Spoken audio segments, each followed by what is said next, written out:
José Ávila Cerezo.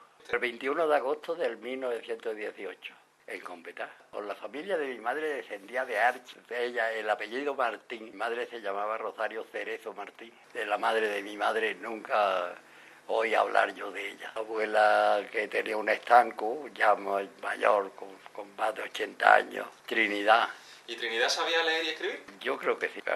Sabía contar, entendía pues se manejaba, el estanco era de ella. Tenían un mostrador y una cosa muy rara, porque entonces usaban las monedas de plata, pesetas, el duro y los 5 duros, y entonces había trampas porque había monedas de cobre, había monedas falsas, idénticas a las otras. Entonces en el mostrador tenían un trozo de mostrador con una chapa clavada, y cuando le daban una moneda de peseta o de eso, la tiraba él encima de la chapa, y por el sonido sabían si la moneda era falsa o no. Mi abuela tenía el estanco en el rincón que hay antes de llegar a la plaza, era la casa de mi abuela, y sigue siendo nuestra. Y ahí es donde tuvo el estanco.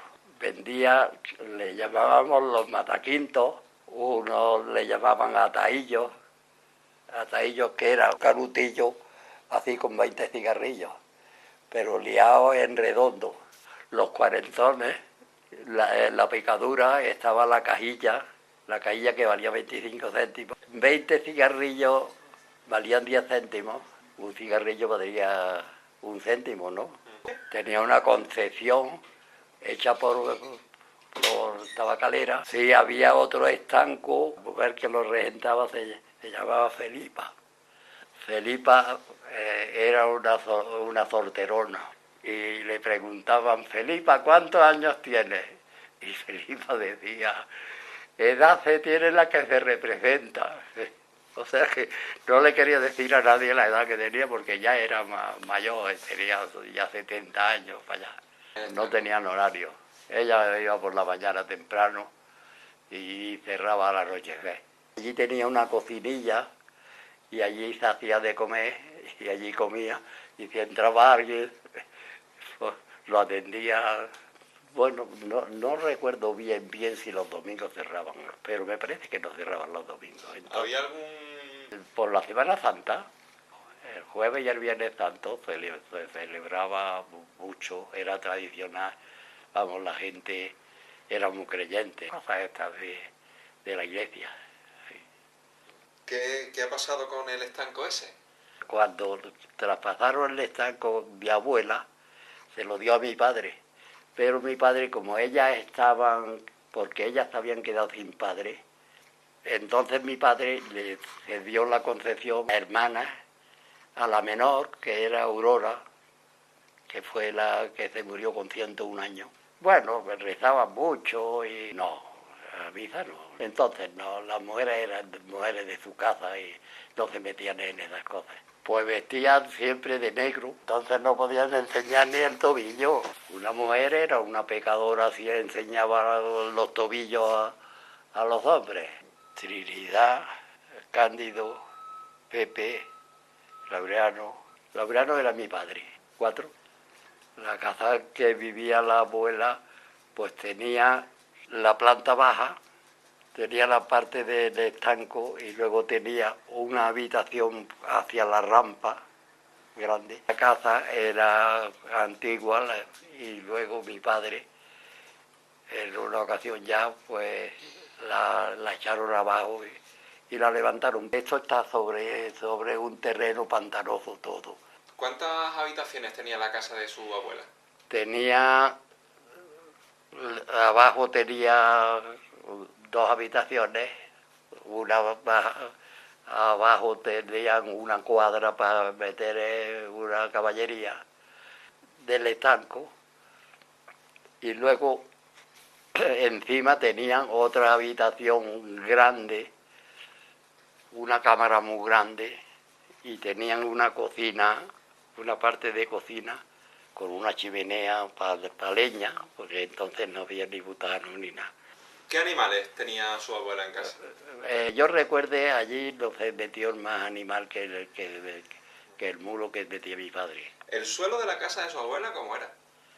De losetas, losetas coloradas. ¿Y las paredes? Las paredes que blanquear, digo, repellar y blanquear con cal. ¿De qué material eran los muros? Y mezclaban paja y barro. Sí, Paja y barro. sí. ¿Cómo de anchos eran los muros esos? Teníamos casi medio metro. ¿El techo de la vivienda cómo era? De palos de la sierra, redondos, y de caña, cañavera. Entonces, lo que se veía si uno miraba hacia arriba era tanto las vigas de madera y en medio, entre medio, las cañas. La caña, sí. Ponían las vigas y luego ponían las cañas, las iban cociendo con una trenza de esparto, que las cuerdas que había entonces las hacían aquí, eran de esparto, la gente se dedicaba a ir a la sierra por esparto y lo secaban, luego con una maza en una piedra redonda lo machacaban. Ese esparto lo cocían, lo metían en agua, lo tenían un tiempo en agua, eso decían cocerlo, y luego ya cuando el esparto se quedaba, hacían una trenza y hacían unas eso se llamaba, la cuerda esa se llamaba tobizas. ¿La casa de su abuela tenía luz eléctrica? Sí, porque la luz eléctrica vino mucho antes. ¿Cuántas bombillas había en la vivienda? Pues yo creo que había tres, nada más tres. ¿Dónde estaban las bombillas? En la cocinilla no tenían luz, una en el estanco, otra en la habitación esta y otra arriba, con un cordón grande que lo llevaban cuando se iban a dormir a la punta, pues se llevaban el cordón y colgaban la luz en un garabato. ¿Y agua? ¿Tenía agua la vivienda? No, que va. ¿Cómo era entonces? ¿Cómo hacía su abuela para conseguir agua? El agua, había unos tontos en el pueblo, a uno le llamaban el primo Modesta y a otra Concha la tonta. Y esos pobrecicos lo hacían más que acarrear agua a las casas. De manera que le daban 5 céntimos por un cántaro de agua, porque no había agua corriente, no había en las casas ninguna. Y tiraban los cubos, los tiraban, aquí venían al pantano, porque aquí había un arroyo, que le llamábamos a esto el pantano, y aquí tiraban los cubos de agua.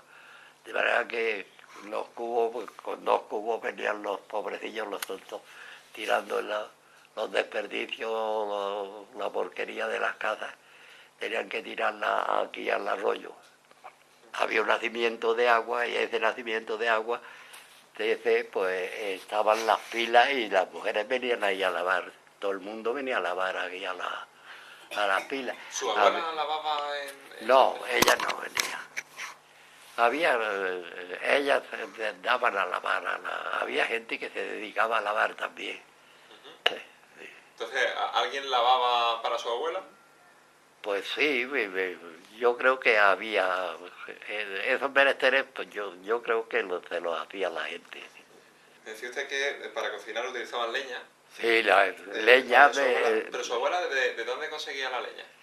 le traía a mi padre leña de sarmientos del campo. Cuando podaban las viñas, se recogían los sarmientos, se hacían una gavilla de sarmientos y con eso hacían de comer. Y carbón también venían porque hacían mucho de canillas. Ahí había una vegetación tremenda, porque la tierra estaba de encina y alcornoque, estaba toda la tierra de Canillas. Pero vino un médico a Canillas y le compró la tierra a una familia que eran los dueños de la tierra, y se dedicó el hombre a hacer traviesas para el tren. Y hicieron polvo la tierra. ¿Recuerda usted el nombre de ese médico? Don Antonio Carrilla de Albornoz y Pons. ¿Y el nombre de la familia a la que le compró? Un descendiente de la familia esa se llamaba Florián Calvo Navarrete. Entonces, ¿usted recuerda de ver la sierra con los árboles? Bueno, yo claro que me acuerdo. Ya le digo que los chiquillos nos veníamos a la punta del paseo, porque el paseo ese estaba como está ahora. Ahí había un paseo. Y nos veníamos ahí a la punta del paseo a asomar a la baranda, porque no llovía aquí, pero en la sierra, ya le digo, una semana entera las tormentas ahí y no se iban. ¿Cuándo quedó deforestada esa sierra? ¿Antes de la guerra o después de la guerra ya? Con precisión no lo puedo decir. En la casa de su abuela había váter. El servicio lo tenían en la cuadra precisamente, había una habitacioncilla y ahí tenían un váter hecho y por ahí colaba. ¿Y el váter ese tenía la misma forma que los váteres de No, hoy? qué va, qué va. Como...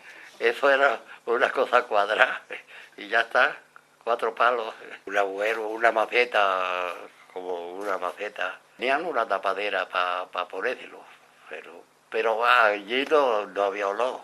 Esa cima no se sabía dónde iba a parar. Me acuerdo, ahora me he acordado, que mi abuela en una ocasión me contó cuando estuvieron aquí los moros, porque Cómpeta fue una zona morisca, aquí estuvieron los moros. Los moros fueron los que hicieron la acequia real, la acequia que viene desde Canilla de Albaida hasta Cómpeta.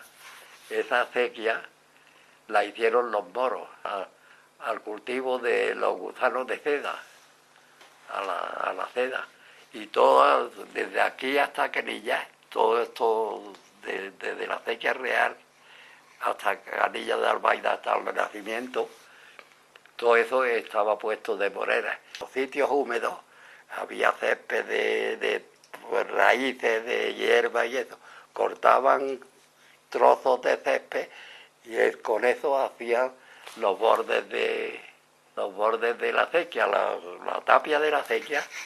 Lo hicieron, pero es que hacían filigranas, hacían arcos, cuando llegaban a una cañada y tenían que hacer un arco, hacían un arco para que por encima pasara.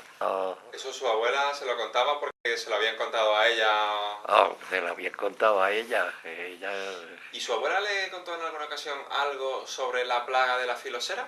Si sus abuelos o sus antepasados la habían sufrido. Me acuerdo que quiero recordar de que me hablaron de la filocera, porque cuando la filocera se perdieron todas las villas que había en el campo, todas, y trajeron una planta de América, un barco de planta de vides, y con eso plantaron otra vez todo el campo de viñas.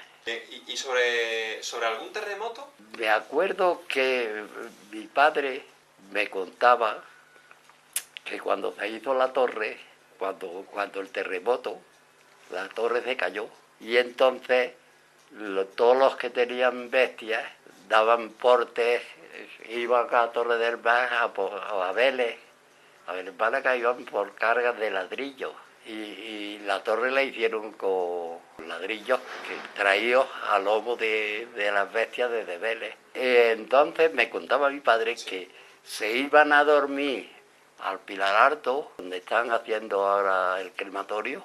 Allí se iban a dormir de noche porque les daba susto de que se repitiera el terremoto y les pillara aquí, porque allí estaban en firme. ¿Eso su padre lo sabía? ¿Por qué? ¿Porque lo había vivido o porque...? Yo creo que él lo vivió, lo del terremoto lo vivió. ¿Le dijo cuándo fue ese terremoto? No, pero fue el terremoto que cuando Arenas del Rey se perdió. Arenas del Rey fue un pueblecillo que lo pilló el terremoto bien, y lo destruyó por completo. Y vino el rey Alfonso XII, me parece que era, vino a Arenas del Rey y a inaugurar el pueblo porque lo pagó el rey, la reconstrucción del pueblo. Hábleme de su madre. ¿Cómo se llamaba su madre? Rosario Cerezo Martín. ¿Ella dónde nació? No puedo decirle dónde nació mi madre. ¿Su madre sabía leer y escribir? Sí, ¿Dónde aprendió ella? pues seguramente iría a la escuela. ¿Le contó alguna vez algún detalle sobre...? No, era un poco comunicativa mi padre. ¿Su madre era religiosa? Pues sí, pero no salía nunca. No salía ni a misa, no salía de la casa nunca. ¿Por qué? Por eso. ¿Ella tenía algún tipo de militancia o simpatía política? No. ¿Una ideología que le...? Entonces no, las mujeres no pensaban nada más que... Las mujeres se casaban y eran fieles al marido, pero sin salir de la casa. ¿Su madre, algún tipo de afición que usted recuerde de su madre? No. Cuando ella no tenía que cumplir las obligaciones, pues, ¿le gustaba hacer algo? Ella tenía mucha tarea porque tuvo 6 hijos. Y para tirar de 6 hijos tenía tarea. ¿Usted qué posición ocupa entre esos hermanos? Yo el tercero. ¿Usted recuerda entonces algún parto de su madre? No. Bueno, casi recuerdo de chiquitín. Me habían dicho, yo estaba jugando con unos chiquillos y me habían dicho los chiquillos, me habían dicho, Pepe, tu madre ha tenido otro hermano, ha traído otro hermano. ¿Al hospital para parir? Que va, eso se hacía con Virtudes. ¿Quién es Virtudes? ¿Quién era Virtudes era la partera que había en el pueblo. Y era esa mujer cuando cuando cualquiera a todas las casas iba y ya, de la práctica nada más, era una matrona excelente. ¿No iban los médicos a los partos? No, la partera sabía más que los médicos del parto, sabían más que los médicos. ¿Su madre en qué trabajó? Mi madre en sus labores no salió de la casa nunca. Cuénteme, ¿cómo era un día normal en la vida de su madre? Cuando tenía los 6 hijos. Tenía que lavar, planchar, coser, zurcir, pegar remiendo. Y eso, a 6, pues le faltaba tiempo. ¿A qué hora se levantaba ella? Yo, me parece que no dormía. Se quedaba dormida cosiendo. Yo hice la primera comunión con unos zapatos de mi hermana, la mayor. Y los chiquillos se reían de mí porque los zapatos de las niñas abrochaban al contrario. Tenían ese botón al lado de afuera. Porque nosotros, dentro de la familia, las ropas de uno se iban pasando a todo lo que se quedaba medio servible del mayor, pues pasaba al otro. Fuimos 2 hermanos y 4 hermanas. Por ejemplo, lavar la ropa. Tenían un lebrillo muy grande y una tabla de madera, unas rayas, hechas, y ahí restregaban Todavía tengo yo jabón, unas barras de jabón, tengo yo en el campo, de hace 60 años que lo hizo la señora. Recién casado hizo jabón, porque entonces hacían el jabón las mujeres. Todas las vajillas de aceite y todo lo que sobraba y la grasa que pillaban y todo con eso hacían ellas el jabón. Echaban el aceite. Echaban el aceite y le echaban cáustica, sosa cáustica. Las medidas las tenían hechas. ¿Le añadían a esos jabones algún tipo de hierba aromática? No, el jabón ese lo utilizaban solamente para lavar. Lo cargarían más o menos para que sacara la roya, pero en fin, ya tenían las cosas ella. ¿Su madre escuchaba la radio? ¿Tenían radio? Entonces no había radio. ¿Su padre cómo se llamaba? Laureano, Ávila Ortiz. ¿Dónde nació él? Nació en Competa. ¿Él sabía leer y escribir? Sí. ¿Él sabía mejor que su madre, igual? Él sabía más.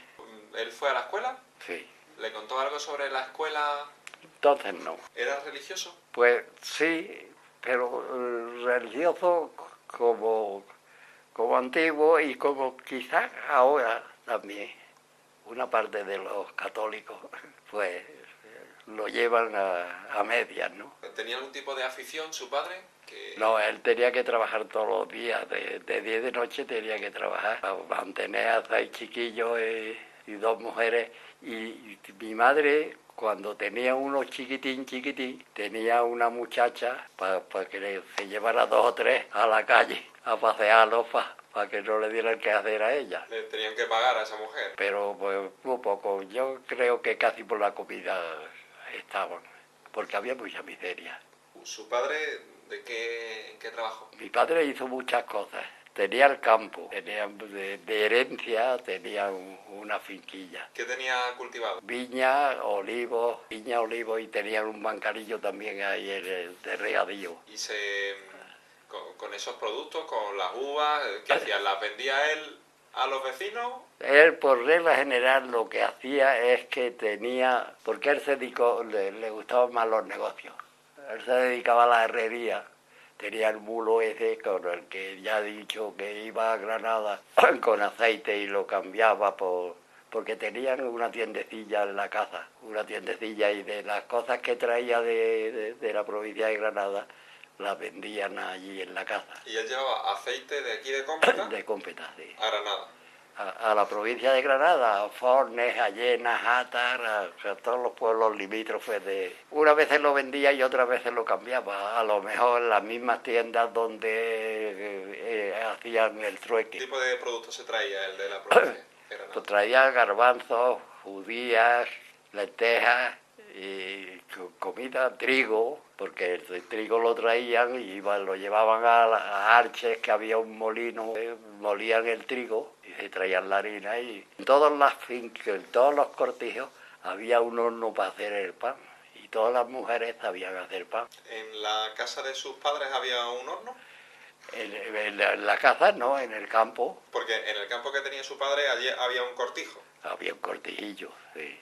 El cortijo de un cuerpo, un almacén grande y una cocina. Para preservarlas del agua, las uvas las tendían en el pacero y echaban las tablas, vamos, cuando el tiempo amenazaba lluvia, tenían que echar las tablas. Padre, entonces, esos productos que conseguía con las tierras que él tenía alrededor de ese cortijo, ¿qué hacía? Él las vendía. ¿A tiendas de aquí o los llevaba a otros pueblos? Digo, las aceitunas las traían a una fábrica de aceite que había en una cooperativa y las pasas se las vendía allí a la gente. ¿Y él como arriero, qué llevaba? ¿Llevaba un mulo? ¿Llevaba 2 mulos? Un mulo tuvo siempre. ¿Cómo iba cargado ese mulo? Pues el mulo pues siempre llevaba más de 100 kilos. ¿Llevaba unas alforjas o...? No, por regla general el aceite lo transportaban en pellejos. Yo creo que eran de cerdo y luego lo demás lo transportaban en saco. ¿Cuánto tardaba su padre en ir desde aquí? Un día subía para arriba y otro día bajaba para abajo. Dormía en las posadas allí arriba, en la posada metían la bestia, tendían el aparejo y en el aparejo dormía. ¿Cuánto dinero ganaba su padre con esa actividad? Mantenía a la familia, mucho no ahorraría. Luego mi padre, pues ya después, porque uno de los... no había carretera entonces, y entonces con animales llevaban las pasas a Torre del Mar. Las pasas facturarlas a los almacenes que iban destinadas porque el Torre del Mar, hasta Torre del Mar llegaba el tren. Entonces él estaba en la oficina del tren facturando a todas las pasas que iban para Málaga. En las 4 esquinas de Torre del Mar hay un salón de juego y un bar. Ese salón de juego, ese bar era de mi tío Pepe. Mi padre, a lo que iba entonces, porque al referirme a mi tío Pepe, un cuñado de mi tío Pepe era dueño de la línea de viajeros porque luego ya hicieron la carretera. ¿Cuándo hicieron la carretera? ¿Después de la guerra? No, antes de la guerra. O sea, sí. antes de la guerra, ¿un carro tirado por animales podía llegar al pueblo? Hubo carros. Los padres de la del estanco de abajo tenían un carro con 5 mulos y transportaban con carros con eso. ¿Y su padre como arriero, él descansaba, tenía algún momento en el que descansaba, tenía vacaciones? Él no tenía vacaciones, entonces no había vacaciones. Bien, entonces me estaba contando usted antes que un familiar montó, cuando se hizo la carretera, una línea de viajeros. Porque un cuñado de mi tío, el que estaba en Torre del Mar, el primer coche que hubo aquí de viajeros fue un turismo que compró el marido de una maestra que estaba aquí. El cuñado de mi tío se quedó con el turismo solo porque la maestra se la llevaron a otro lado. Ávila es por parte de mi padre, porque mi padre estaba asociado con otro señor de Cómpeta. Era un Uso americano, Uso, 3 o 4. ¿De qué color era el coche? Chofe, tirando a verde. Al principio hasta Torre del Mar. Luego ya la ampliaron porque ya vino la guerra. Compraron un coche de unas 30 plazas por ahí, después de la guerra. Durante la guerra le quitaron la línea, se la llevaron los rojos, las partes que se quedó aquí, los rojos, le quitaron el coche de viajeros, le quitaron la línea a ellos. Un coche grande, cogían 35 o 40 personas. Luego, como ya vinieron las restricciones de la gasolina y eso, le pusieron un gasóleo atrás, un aparato, y andaba con leña. Atrás llevaba un aparato y lo alimentaban con leña. Ajá. Un tubo largo, yo no sé cómo funcionaba aquello, pero aquello le hacía funcionar al coche, gasóleo le llamaba. Luego va evolucionando y cada vez va, ya mi padre y el otro se jubilan, mi hermano que es mayor se queda con la línea viajero y el lío del otro socio se queda con la línea viajero. Le vendieron ahora 10 años por ahí, le vendieron la línea a los que la tienen ahora. 4 pesetas y 50 centavos. Al principio, después de la guerra, iban 2 o 3 a Málaga, eran los que llevaban. Hasta Torre del Mar iba lleno, se llenaba de gente de los pueblecillos porque iban a comprar a Vélez y a la Torre y eso. Hasta Torre del Mar iba lleno, pero luego para Málaga iba 1, 2 o 3 viajeros nada más. Luego ya viene la guerra y entonces ya hay tráfico de soldados para arriba con permiso y ya empieza la línea a dar más dinero. Y luego mi hermano fue, porque mi hermano se hizo conductor. Mi hermano lo llevó mi padre a Málaga y lo llevó a un taller para que aprendiera un poco de mecánica. Al principio tuvo un turismillo con 17 o 18 años, a los 18 años, con 22 años se puso a conducir los autobuses. Y hasta los 70 estuvo conduciendo el autobús y no tuvo nunca un accidente y no perdió un día de trabajo. Bajaba la carretera, la gente se movía más, iban a buscar alimentos para eso, los extraperlistas que se dedicaban a traer cosas de Málaga, Cómpeta, Sayalonga, Algarrobo y Torre del Mar y Málaga. El tiempo no lo medía entonces, porque llegaban a Torre del Mar y me bajaba todo el mundo en Torre del Mar, se iban al café de mi tío, la gente se sentaba en una mesa a desayunar tranquilamente. Salía de aquí a las 7 de la mañana y de Málaga salía a las 6 o a las 7 de la tarde y venía para acá. ¿Quién conducía el autobús? Mi hermano estuvo, no le he dicho, ¿Su hermano? Mi hermano estuvo conduciendo los 70 años. Cuando un hijo del otro socio tuvo ya la edad, porque se diferenciaban 6 o 7 años, cuando el otro pudo conducir, ya entre los dos conducían el autobús, uno conducía y otro cobraba. ¿Y hacían viajes de lunes a domingo? ¿No había un día en el que se descansaba? El domingo no había servicio. ¿La primera carretera que se hizo estaba asfaltada? La primera carretera era de Macadán. Macadán, ¿eso qué es? Macadán era tierra y piedra, echaban, había picapedreros, hacían una caja en la carretera, llevaban piedra viva de la sierra y había unos picapedreros con una porrilla y una vara pegándole a la esa y hacían una grava gorda y luego encima de la grava gorda echaban la tierra, el asfalto que había. Entonces su padre trabajó, hacía cosillas en el campo, trabajó como arriero, Sí, se hizo empresario en esta línea de sí, sí. autobuses. ¿Qué más cosas hizo su padre? Ya lo hizo más. De afición, me contaba usted antes que no, él no tenía. Por las tardes salían y se iban al bar, jugaban una partida de dominó. ¿Sabe si su padre tenía algún tipo de ideología política? No. ¿Cuánto tiempo estuvieron de novios sus padres? Pues no, no lo pregunté nunca. No, ¿Sabe no, usted cómo se conocieron ellos? no lo recuerdo, no. Su padre y su madre, ¿qué tipo de educación le dieron a ustedes, a los hijos? Pues nos enseñaron a trabajar duro. Primero a trabajar duro. Y luego, porque mi padre decía, dice que aprendan los trabajos duros, que luego la buena vida, eso se aprende pronto. A mí me enseñaron a podar en el campo, a recoger los sarmientos, a cavar, a hacer todas las cosas del campo. Me enseñó mi padre. ¿Sus padres les castigaban a ustedes? No, era muy serio, mi padre era muy serio, nos daba miedo. ¿Alguna vez les pegó sus padres? No, nunca. Mi padre se quitaba una alpargata, empezaba a pegar y no tenía tacto. ¿Qué tipo de personas querían sus padres que ustedes fuesen?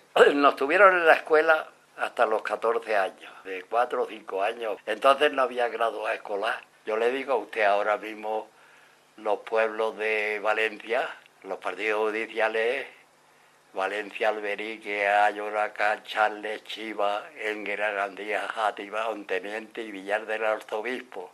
¿Y se los enseñaban de toda España? De toda España, todos los pueblos. Yo sabía los cabos, los montes, los ríos. ¿Sus padres entonces tenían un interés en que ustedes fuesen al colegio? Además nos enseñaron a estar. ¿Sabe lo que es estar? Saber cuándo está usted hablando con personas que están más educadas que usted. No decir tonterías, no salir con paparruchas, escuchar atentamente a las personas que saben más que uno y quedarse con lo mejor que pueda de los que te están, como si estuvieras en la escuela. Cuando te enfrentes a una persona que sabe más que tú piensas, escúchalo y recoge todo lo bueno que te diga, eso. Y lo malo, olvídalo, pero recoge todo lo bueno de la gente. ¿Cómo era la casa de sus padres? En el rincón, la casilla que hay en el rincón, allí tuvimos nosotros una tiendecilla, allí vivimos nosotros. De allí nos fuimos a la calle San Antonio. Aquella casa la compró mi padre porque la de la plaza era muy chiquitilla, allí no cabíamos todos. Allí vivimos hasta que yo me vine de la guerra y entonces mi padre arregló la casa de la plaza y ya se vino a vivir a la plaza. ¿Y la casa en la que ustedes pasaron más tiempo, cuál fue? Yo creo que fue en la calle San Antonio. Pues cuénteme, ¿cuántas habitaciones había en esa casa? Tenía 3 plantas y tenía muchas habitaciones, era muy grande. ¿En esa casa estaban ustedes alquilados o...? No, ya que la había comprado mi padre. ¿Cómo era el suelo? Ni azulejos ni mosaicos de estos, eran todos de... ¿Tenía de arcilla, la colorada. casa alguna mejora o algo distinto respecto a cómo era la casa de los abuelos de la abuela que usted conoció? Sí, ya en la calle San Antonio ya hicieron una cocinilla más moderna, un poco más moderna, pero aunque no había electrodomésticos, no había todavía. Entonces, Y para fregar los platos tenía su fregadero, bajaba el agua directamente a la cocina. Entonces tenía, digamos, esa casa sí tenía agua. Agua la que llevábamos y llenábamos el depósito, porque agua corriente no hubo hasta después. Había que llenar el depósito y después Sí. se abría un grifo y salía Sí. el agua en la cocina. La cocina. Pero por ese depósito que había Sí. en la casa. ¿Tenía electricidad? Sí. ¿Cuántas Ya. bombillas había en esa casa? Esa ya tenía en todas las habitaciones bombillas. Pero la electricidad no la utilizaban para electrodomésticos, eso no... No, es que no existían los electrodomésticos, no. ¿Recuerda usted si la luz eléctrica se podía encender por la mañana o solo era a partir de una hora determinada? No, se podía escuchar, porque Cómbeta tenía 3 fábricas de luz en la sierra. Ahí en la sierra esta había 3 fábricas de la luz en la parte de Torró. ¿Podían ustedes entonces encender la luz por la mañana? Sí, no, la luz estaba siempre... ¿Había un interruptor en la pared, como ahora hay interruptores en la pared y se enciende y se apaga la luz? Sí, sí, sí. Para cocinar, ¿cómo se cocinaba? ¿Con Con, qué con leña o carbón. tenía la casa, Bate? No. ¿El techo de qué era? Los techos eran de palo. Un poco más trabajado que lo que tenía su abuela, ¿no?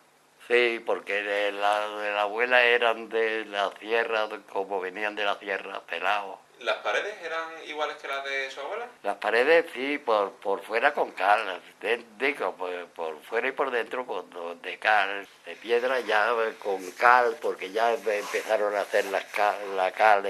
¿Usted ha ido al colegio? Yo desde Sí, que los sí, ¿no? 4 o 5 años, ¿En el colegio al que usted fue, era un colegio público o público, era un colegio de la República? del ayuntamiento, vamos, de la República, de lo que había, de quien gobernaba entonces. ¿Ese colegio, había niños y niñas en la misma No, clase? era de niños solo, ¿Había otro colegio de niñas? había otro de niñas. ¿Y les explicaban a ustedes por qué niños y niñas estaban separados? No, es que no había otra cosa de antes. ¿Qué horario tenía usted en ese colegio? Por la mañana íbamos a las 9, salíamos a la 1 y por las tardes íbamos otra vez. Por la mañana entiendo que se... Le voy a decir una cosa que es muy curiosa. Un maestro, nosotros en la escuela nuestra, el maestro nuestro tenía 84 chiquillos, 84. ¿Y sabes cómo nos enseñaba? Pues hacía secciones de más chicos, más grandes o por edades, los cogía y a los grandes que sabía, dividía en secciones la escuela. Y entonces a cada sección mandaba uno de los más grandes con arreglo a lo que tenía que enseñarle a los chiquillos. Y así los tenía gobernados a todos. Se utilizaba el palillero con la pluma de antes, un tintero metido de tinta a tinta, y el maestro cuando tenía que explicar unas cosas a toda la clase, pues Esos materiales los tenía que comprar su familia. no, a nosotros no, a los chiquillos no teníamos que llevar nada a la escuela. ¿Cuadernos o libros? No, o los pizarras? cuadernos sí, los cuadernos para escribir sí. Y luego teníamos una pizarra de cuadradilla con un pizarrín, y con el pizarrín hacíamos las cuentas y hacíamos las cosas que... ¿Les castigaban a ustedes en la escuela? Sí. ¿Cómo eran los castigos? Tenía el maestro una pala, una palilla de madera así de grande, y la cogía por la mano y te pegaba en la palma de la mano un palmetazo. ¿Por qué motivos podían a ustedes castigarles? Éramos traviesos. Había uno que era el más travieso que tenía y un día pues se le ocurrió comprar unos ziquitraques. Ziquitraques eran unos cohetillos chicos y encenderlo cuando estaban todas las secciones en el patio. Ocurrió echar un cohete o dos en el patio. Lo cogió. Y aquel no le pegó en la mano. Lo cogió y lo agachó, se lo puso y empezó en el culo y le dio. Y claro, le temíamos a que nos diera un cachetazo. ¿Estaba en la escuela, les enseñaban también religión? Pues sí, sí, sí. Y mucha geografía, ¿Historia? historia también. ¿Historia de España o historia del mundo? Historia de España y historia del mundo. Conocíamos todas las capitales del mundo. El Amazonas, que es el río más caudaloso del mundo. Todas estas cosas no las enseñaban en la escuela. ¿A qué jugaba usted cuando era pequeño? Jugábamos a salto el palo. Se ponía uno haciendo el caballico y el otro venía corriendo, te ponía las manos encima y saltaba. Jugábamos a la billarda. Bueno, pues jugábamos a la chita. La chita era una varilla así de grande y una cosa, un pedacillo chico así, con dos puntas. Entonces le pegaba a ese, saltaba la varilla a esa chica para arriba y le daba a un lado a ver el que la ponía más lejos. Y luego la billarda hacíamos unos redondeles, se ponía uno con eso y tirabas el pedacillo chico de madera, te lo tiraban para esa, en el aire lo tenías que coger y pegarle y echarla. Y luego jugábamos también corriendo por la calle los civiles y los ladrones. Los ladrones eran los que corríamos y los civiles eran uno con una correa, buscándolo a ver al que pillaba y a correazo limpio al que pillaba. Y las bolas, ¿Al fútbol jugaban ustedes? poco, poco, porque ni había pelotas. ¿Qué juguetes ha tenido usted? Yo no tuve juguetes. A ver, cuénteme, ¿a usted alguna vez le castigaron por algo en concreto que hiciese? Cuando tenía 4 o 5 años, pues nos poníamos a jugar los chiquillos a las bolas. Yo no tenía bolas y un día se me ocurrió que con una cuna que tenía mi madre tenía unas bolillas doradas en lo alto para recoger la cuna. Y le cogí las bolillas y digo, con estas pues, ganaré yo para las que he perdido. Total que me fui, había unos gitanillos allí que jugaban con nosotros a las bolas y me ganaron las bolas. Cuando mi madre se enteró, dijo, Pepe ha tenido que ser. Eran las que sujetaban porque la cuna estaba en los cabezales. Usted desarmó la cuna. La cuna se quedó armada, pero se cayó cuando fue mi madre a acostar a la más chica en la cuna. ¿Y qué pasó entonces? Pues me pilló una talega y metió unos calzoncillos, una camisilla, una camisa, unas alpargatas, unos pantalones. Y me cogió, me dio la talega y me puso en la puerta de la calle y dice, anda a la calle que yo en mi casa no quiero ladrones. Y me pachó. Y aquí no venga, más, nunca. 2 o 3 escalones más atrás me fui y empecé a llorar. Como la gente me conocían, pues, Pepe, ¿qué te pasa? ¿Por qué lloras? Y yo le decía, porque mi madre me ha despachado de la casa y una vecina de allí, del Ventorrillo, que es de la calle San Antonio, que vivía un poco más allá, dice, pues vente conmigo que yo no tengo chiquillos, no tengo más que chiquillas, y ya tengo un niño más en la casa, vente conmigo. De manera que me llevó a su casa. Y luego, claro, mi madre se enteró de momento que, porque ella estaba vigilándome para ver a dónde tiraba yo. Y yo al poco rato fue la mujer y dice, Rosario, que el chiquillo no lo tengo yo en mi casa, que estaba ahí llorando, que dice que tú lo has despachado. Y le contó lo que... Dije, déjalo allí un rato, que sufra, que se acuerde que esas cosas no se hacen. Y eso fue esa fue la primera cosa que hice. Bueno, cuando ya usted era más mayor y comenzaban las relaciones con las chicas, con las novias, ahí, ¿qué es lo que se podía y qué es lo que no se podía hacer con una mujer? Podías que ir a la iglesia y verla sentada en el banco de la punta y que ella hiciera una milla así y con eso te contestaba y ya está. Luego jugábamos de noche, íbamos a jugar de noche a la 31. ¿Eso qué? La 31 es a las cartas. Entonces cuénteme más cosas sobre cómo fue esa época suya de la adolescencia. Yo tuve muy poco tiempo de adolescente. A los 17 años ya me fui a la guerra. ¿Tuvo novia? No, novia no. ¿Le gustaba alguna chica del pueblo? Yo no estaba enamorado. ¿Con su mujer cuánto tiempo estuvo usted de novio? 2 años.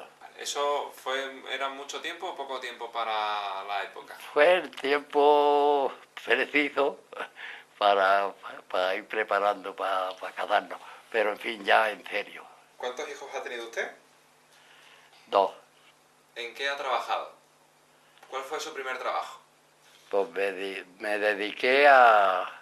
Cuando vine de la guerra y ya nos habíamos casado, se me ocurrió a mí meterme en una cooperativa de aceite y me equivoqué. Empezamos a darle todo el aceite que producía, todo se lo dábamos a la gente.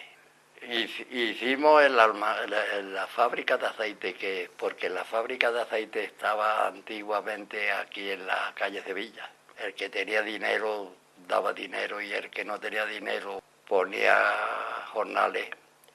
Se hizo la fábrica que hay en la salida del pueblo. Se hizo la fábrica. Pero entonces pues ya llegamos, yo quería más, y llegamos a exportar pasas. De manera que yo cogí y traje de Málaga unas mujeres, las traje aquí y en el almacén, en lo alto, enseñaron a las muchachas de Cómpeta a hacer los paqueticos esos que hacen para exportar las pasas. Y en Málaga buscamos a un vendedor en el extranjero que sabía francés y alemán, digo inglés y alemán, y vendió pasas. Vendió las pasas, pero lo que pasó que el primer año se dio bien, pero al final quedaron 1000 cajas por vender. Los demás se llevaron el dinero que pillaron. Y a mí me dejaron las cajas sin vender. Como las cajas habían sido sin vender, total que lo que pasó que la gente se arremolinó y aquello se rompió. Y entonces... Porque usted era el presidente de esa cooperativa. Yo no era presidente, yo no fui nadie, nunca. Había un presidente, un tesorero o una junta. Y yo era el enlace, el que llevaba y traía y el que aportaba ideas. Yo aportaba ideas nuevas. La cooperativa se dio muy mal. Y entonces yo me digo, os tengo que demostrar a la gente que yo soy capaz de vender pasas y de hacer pasas. Y entonces monté el negocio por mi cuenta de exportación de pasas. Con el vendedor que teníamos, que yo lo conocía de Málaga, empezó a vender pasas por el mundo entero. Y vendíamos pasas en todas partes, desde Finlandia, en Suecia, en Noruega, en Alemania, en Francia vendíamos más pasas.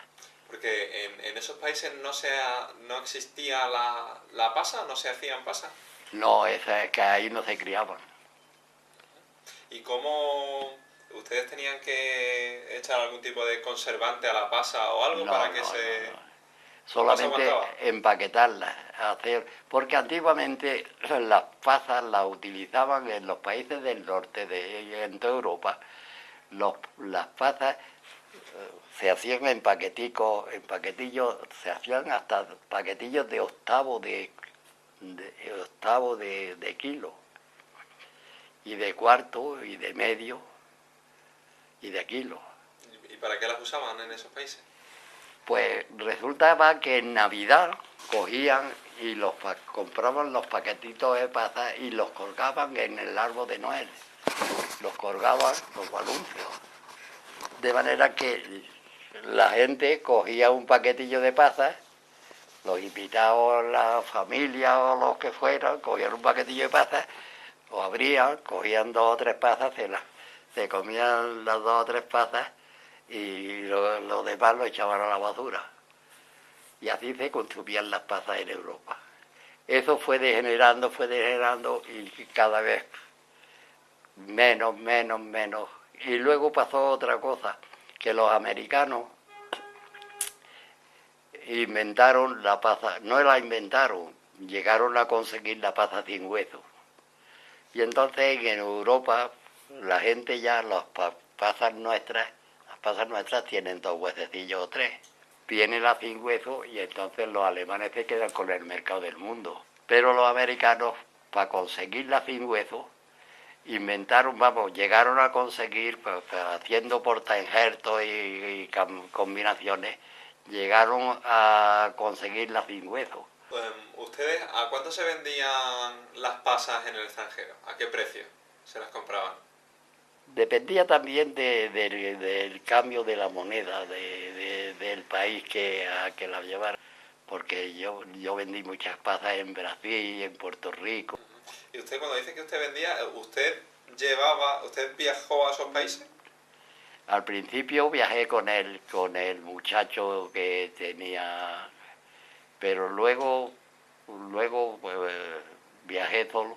Y luego después ya empezaban las relaciones entre los países y Al cliente que tenías, el cliente habitual, pues lo conservaba todos los ¿Los años. pedidos cómo le llegaban a usted? ¿Por medio de carta? ¿Por medio de teléfono?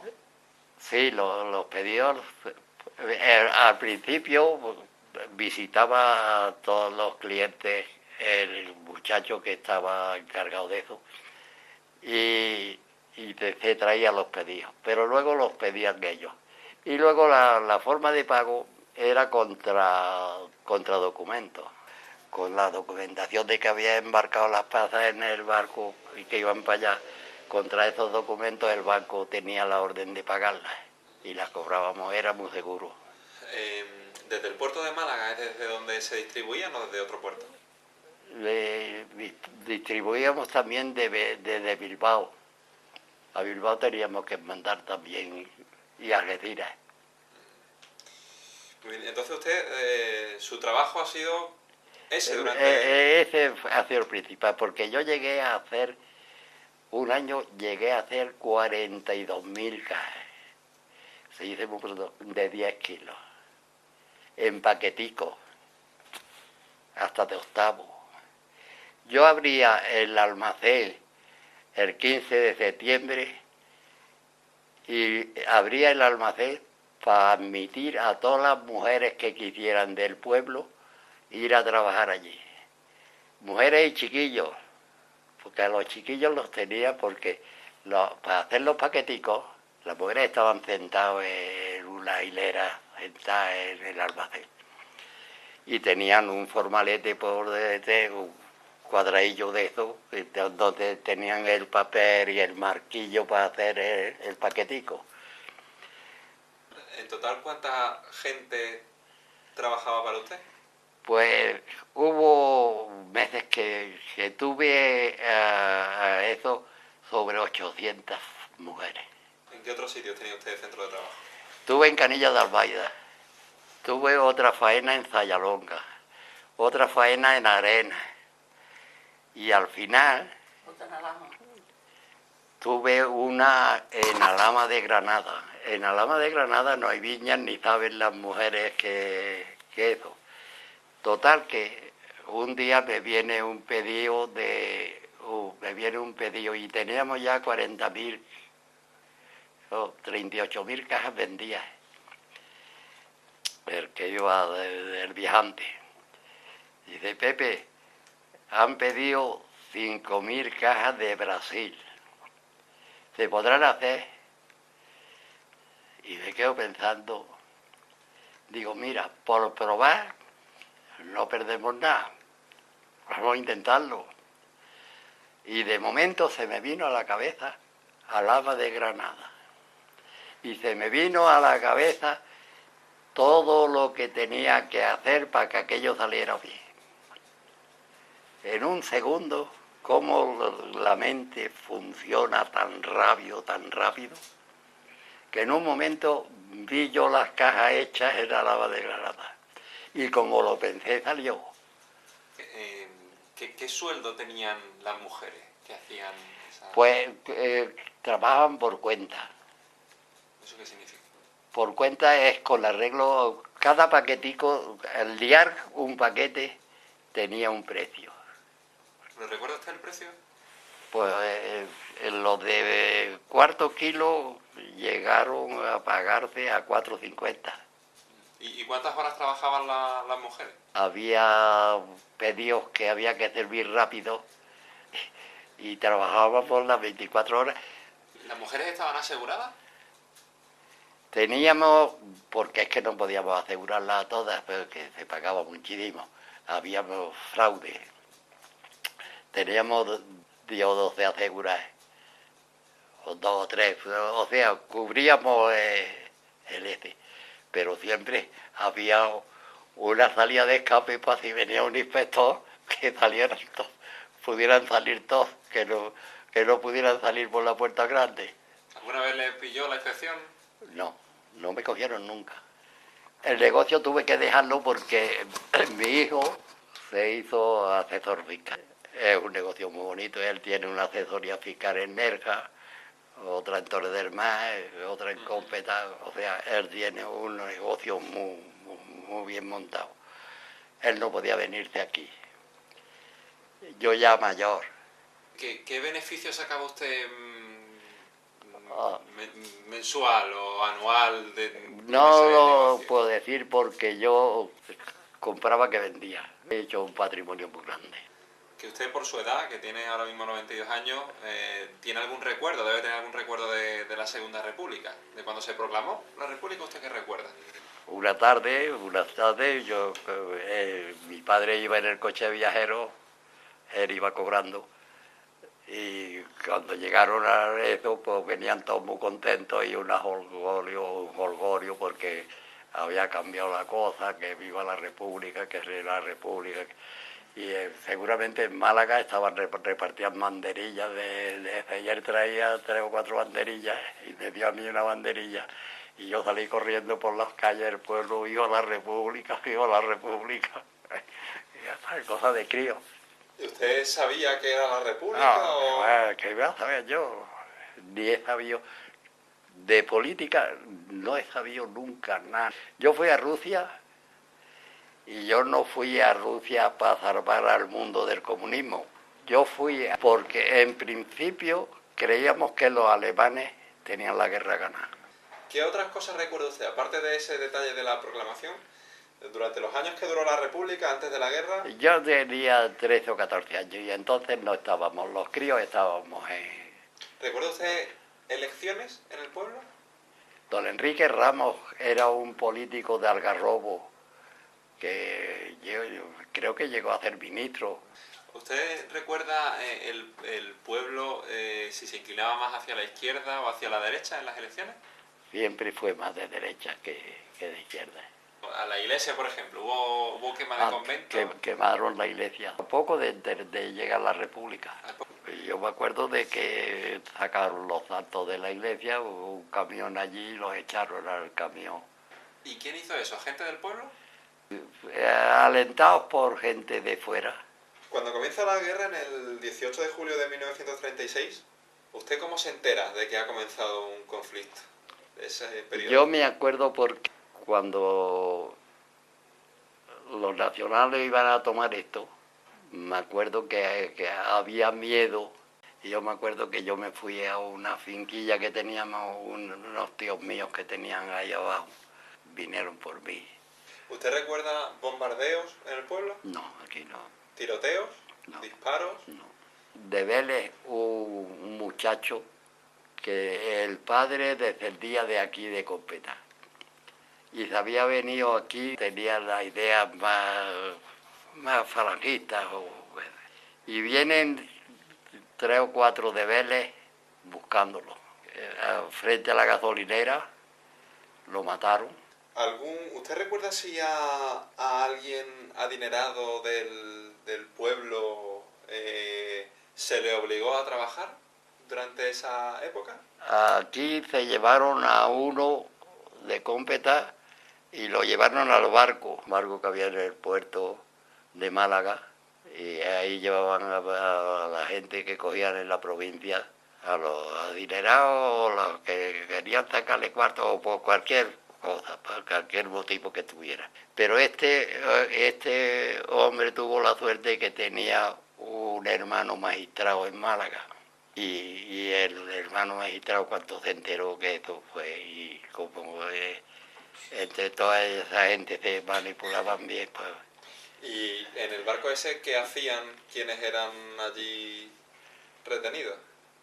Allí la gente de derecha y la gente con dinero o la gente que tenía... Porque ya sabe lo que pasaría en algunos pueblos, que había gente que tenía interés o le tenía interés a cualquiera por cualquier fechoría que lo hubiera hecho, lo denunciaba y ¿Y en el barco ese estaban simplemente como si fuese una cárcel o trabajaban en algo? Era como si fuera una cárcel, era un tránsito de trámite, de ahí iban y lo jugarían o no lo jugarían, lo llevarían al paredón, lo llevarían a donde lo quisieran llevar. ¿Qué cambio notó en el día a día antes de comenzar la guerra y cuando había comenzado? En tiempo de Franco hubo cosas buenas y otras muy malas. La gente escuchaba emisiones de... ¿Escuchaba a Keipo de Llano por la radio?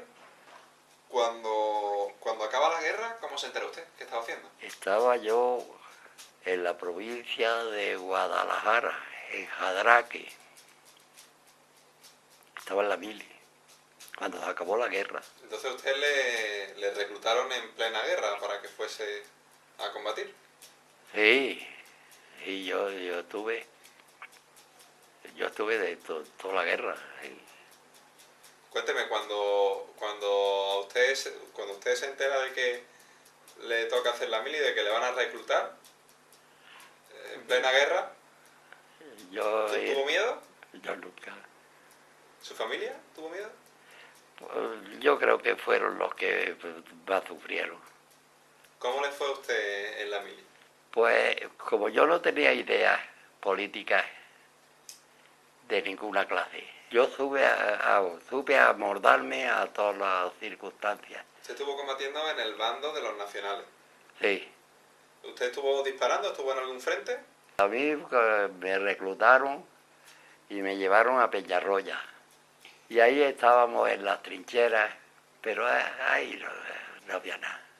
Y volví de sargento y me mandaron a Cataluña, al Segre, a Lérida. Allí nos llevaron a hacer una operación y cuando íbamos nosotros para allá y cuando íbamos por medio del llano salieron del otro lado los del bando contrario y venían así. Y un asturiano que venía conmigo, era muy amigo mío, digo, asturiano, que nos vemos en Asturias, corre. Y salimos corriendo y nos pasamos de las rayas, nos pasamos por detrás del otro, corriendo. No pegamos ni un tiro siquiera. Así yo, tirar tiros en el frente, no tiré nunca. Ni en Rusia, que estuve. En Rusia, cuando yo las veía canutas, las veía muy malas, salía corriendo para atrás. ¿Usted estuvo en Rusia? ¿Por qué? ¿Porque se apuntó voluntario? Sí, yo me apunté voluntario. ¿A qué se apuntó voluntario? Yo me apunté a ver el mundo. Yo tenía mucho ganas de conocer el mundo. ¿Cómo se llamaba aquel cuerpo al que usted pertenecía? Y estaba en la División Azul. Total, que entonces usted pensaba que cuando llegase allí al otro... Yo tenía un amigo allí. Y el amigo estaba, un brigada que estaba en la Plana Mayor, con el general. Por teléfono me llamaba donde estábamos nosotros aposentados, atrincherados. Me llamaba, dice Pepe que mañana la compañía tuya tiene que ir a eso. Y empezaba a darle vueltas. Y yo, ¿sabes lo que yo le contestaba? Digo, pero ¿tú te crees que Pepe Ávila ha venido aquí para salvar al mundo del comunismo? Yo no he venido aquí a salvar al mundo del comunismo. Estos tíos no me cogen a mí. Yo tengo mucho que vivir. Y yo no he venido aquí para que esta gente me mate. Fuimos a una operación. ¿Dónde? ¿En qué sitio? En Novgorod, en Rusia, en el Borchó. ¿Les empezaron a disparar a ustedes? Sí. ¿En alguna de esas incursiones murieron compañeros suyos? No, la primera vez que fueron no murió ninguno porque hirieron al cabo. Pero volvimos todos. Pero les voy a contar una cosa que pasó. Cuando íbamos para Alemania, para Rusia, venía conmigo otro sargento de Badajoz. Se llamaba Aquilino Francisco Castillo Pérez. Vamos para Rusia, vamos en el tren, cuando pasamos la frontera, llegamos a Francia, íbamos por Francia, y me dice, Pepe, te voy a decir una cosa, yo no vuelvo, a mí me matan. Tuvo que meter el uniforme suyo en mi maleta. Dice, porque yo sé que eres capaz, le decía, yo sé que tú eres capaz de volver, pero yo me voy a quedar aquí. Y así pasó. Hicieron los rusos en la parte que estaba, porque él estaba en otro sitio diferente a donde yo estaba. Hicieron los rusos una bolsa y en la bolsa se perdió. Allí se quedó. Y tuve que yo llevarle la maleta a la señora. ¿Y cómo fue aquello de llevar la maleta a la mujer? Porque yo ya me veía obligado. Es que me decía, tú le mandas a mi familia la ropa. Supongo que aquello tuvo que ser algo difícil. Un poquillo de llanto y ya está. Creo que usted sobrevivió a un ataque de los pocos que en su unidad sobrevivió, de 200 compañeros. Nos llevaron un día a hacer una operación. Por la parte de Novgorod le llamaban a aquella zona los cuarteles, porque había unos cuarteles muy grandes de los rusos. Y cuando íbamos por medio llano, pues empezaron a salir tíos del otro lado del bosque y empezaron a salir rusos. Y me acuerdo todavía lo que decía, Spanky Capú, Spanky Capú, españoles muertos, Capú es muerto. Y cuando yo quedo ruido digo, Pepe, ¿para qué te quiero? Y le digo a los soldados, vosotros haced lo que al pelotón mío le digo, vosotros haced lo que os dé la gana, que yo me voy. Y los 2 o 3 que se vinieron, pues esos acertaron. ¿Los soviéticos no hacían prisioneros? Sí. Y nosotros hacíamos prisioneros también. Una noche salimos y cogimos a unos pocos de rusos que venían a inspeccionar aquello. Eran unos cobardes, cuando nos veían, enseguida tiraban los fusiles y que se rendían, que no querían pelear. Y cogimos lo menos 30 o 40. Y cuando volvíamos con otros poquillos tenía y los había sentado alrededor y él en el centro. Y tenía tabaco y le había dado a cada uno un cigarro y le decía, vosotros, estad quietos. Dice, y uno que se levantó, le digo yo, Ruski, sudá, porque sudá es pen. Dice, y el Ruski que no sudaba. Y cojo el fusil y pega un tiro al aire. Dice, y el Ruski sudó. ¿Cuánto tiempo estuvo usted en la División Azul? 1 año y medio. Les ordenaron a ustedes que volvieran a España, ¿por qué? Pues es que empezaron a relevar, como ya llevaban mucho tiempo, casados, por los mayores, por los heridos. Yo tuve la suerte de que a nosotros desde el Borchó nos llevaron a San Petersburgo.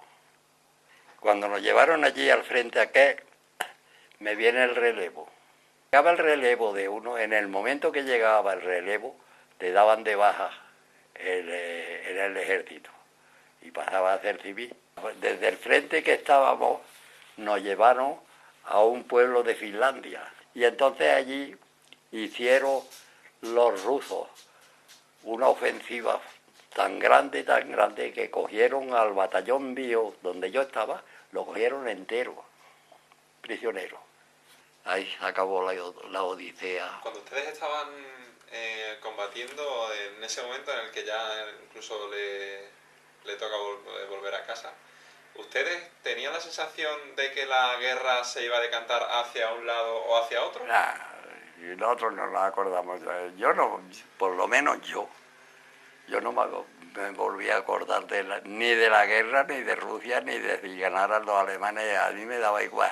¿Sabían ustedes algo sobre lo que estaban haciendo los alemanes con los judíos y con otros grupos? No. En los campos de concentración y eso ustedes no sabían nada. No.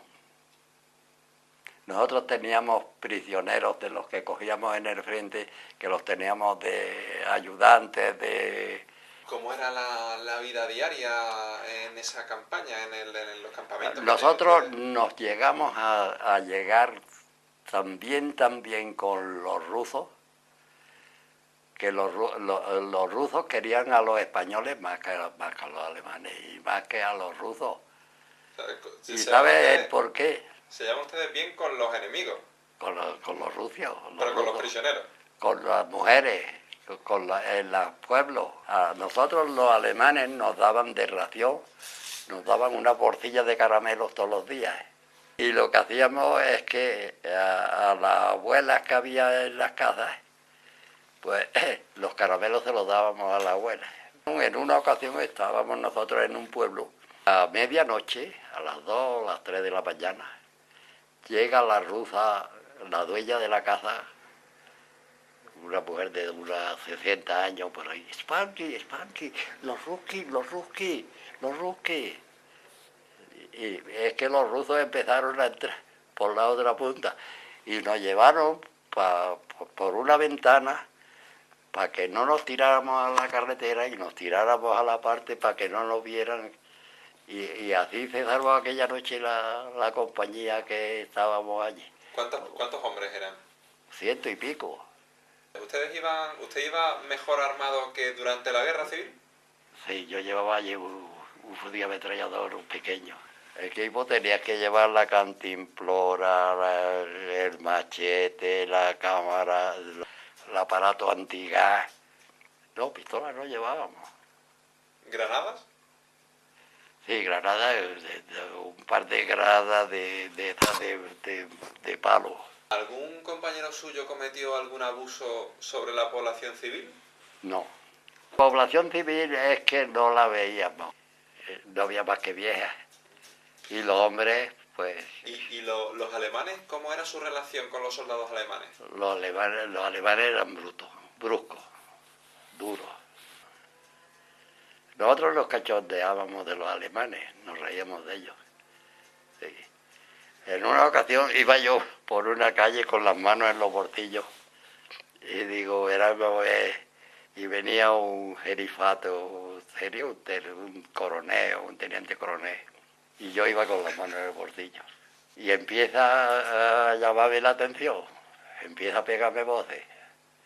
Y yo le contestaba Festein.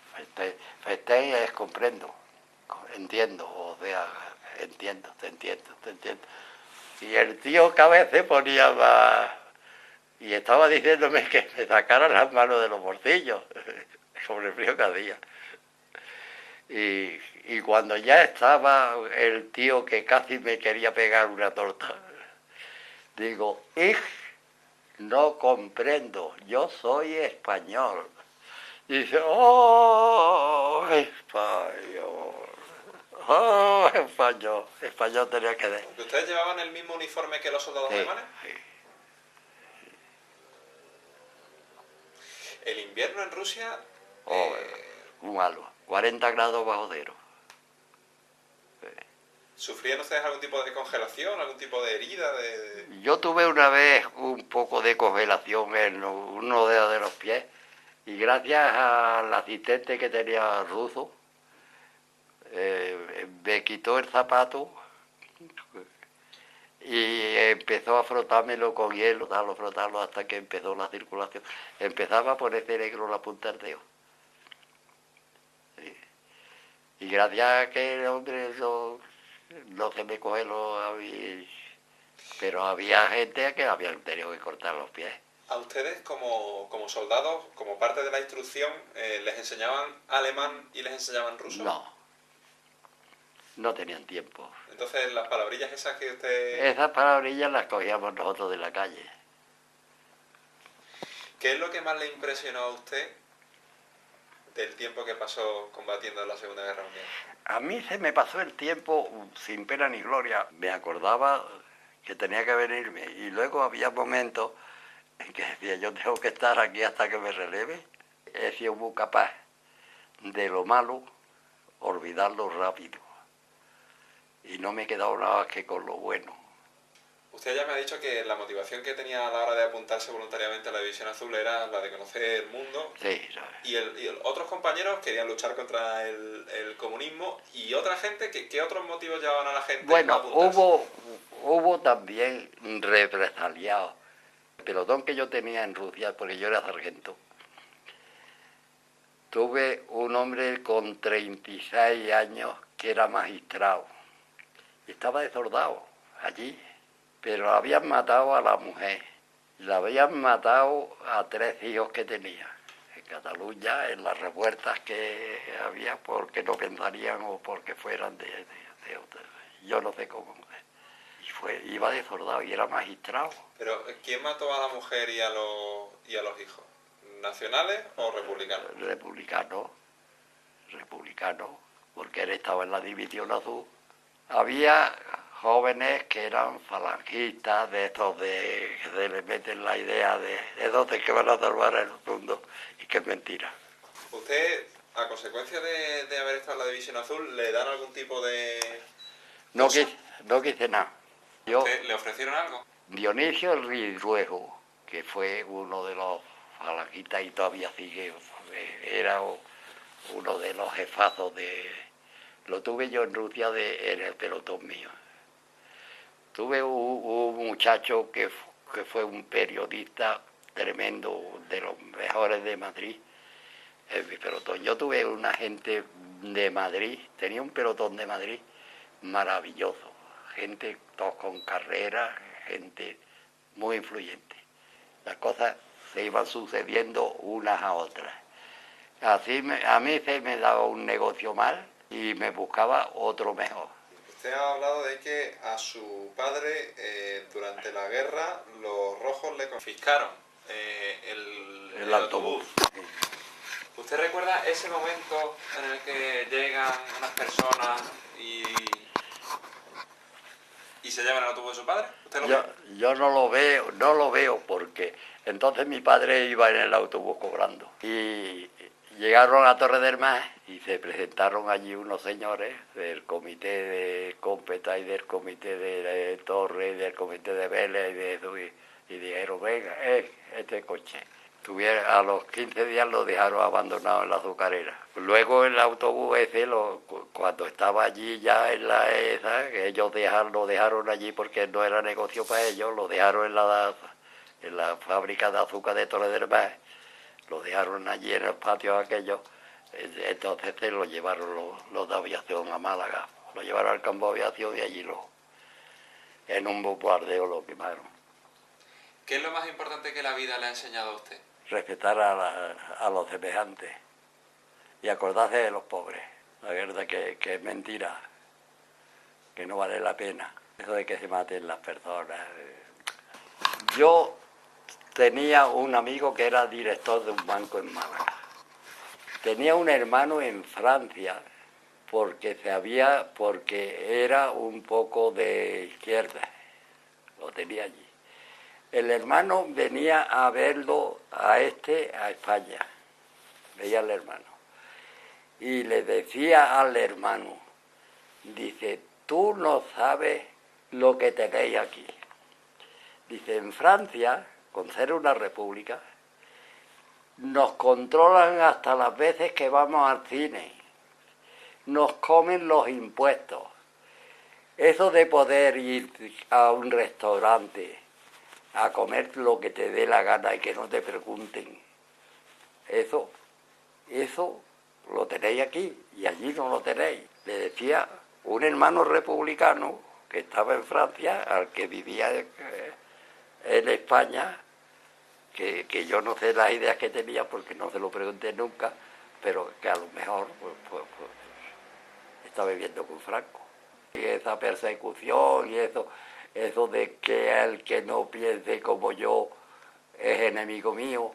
Aquí hubo gente, pelaron algunas, porque eran de izquierda. A uno que metieron en la cárcel después, ese se perdió. Y según rumores que había, que lo habrían fusilado. Era republicano. El que yo, como yo no... Lo mismo me daba a mí socialista que Carca, pues eran los otros amigos, pero no vinimos. ¿Durante la dictadura ellos seguían aquí? No pasó nada. Nadie les hizo nada. No, ellos se quedaron tan amigos, nosotros nos quedamos tan amigos. Ya ves, tan amigos que este muchacho se fue a vivir a Francia. Yo en una ocasión tenía que vender pasas en Francia y tenía que ir yo a Francia y yo no sabía francés.